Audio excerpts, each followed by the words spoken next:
final, 30 ans après, alors certes ça fait loin, mais 30 ans après, tout est fermé. Donc la vigilance, elle est accrue aujourd'hui pour pas que l'on se retrouve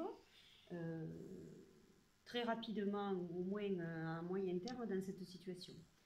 Le deuxième, donc vraiment un point sur les salariés, je crois qu'ils ont besoin et de notre soutien, d'être écoutés et surtout de notre soutien.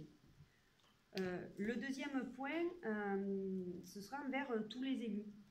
Quand on a interpellé M. Dionis en conseil municipal en juillet, l'interpellation, elle était large, elle était hors parti, elle n'était pas partisane, elle était sur une idée, à un moment donné, de mettre quelque chose en place, alors on l'appelle comme on veut, groupe de réflexion, commission, peu importe, mais elle était de mettre tout le monde autour de la table et de sortir en fait de nos étiquettes politiques respectives pour savoir comment on pouvait défendre cette entreprise et notamment comment on pouvait interpeller les dirigeants de cette entreprise pour leur montrer tout le bien que l'on pense de l'entreprise, bien sûr, mais surtout tout l'attachement que l'on a pour le territoire à cette entreprise.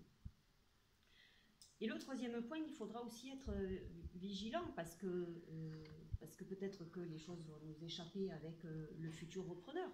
Mais il faudra quand même être vigilant sur les deux grands axes du budget. On l'a dit tout à l'heure, mais fonctionnement et investissement. Aujourd'hui, on parle d'investissement. 1 milliard d'euros, enfin, il y a plusieurs chiffres qui sont avancés, d'investissement, etc. Mais le point aussi fort d'un budget, c'est le fonctionnement. Et dans le fonctionnement, il y a les fonctions support, la masse salariale, la formation, etc.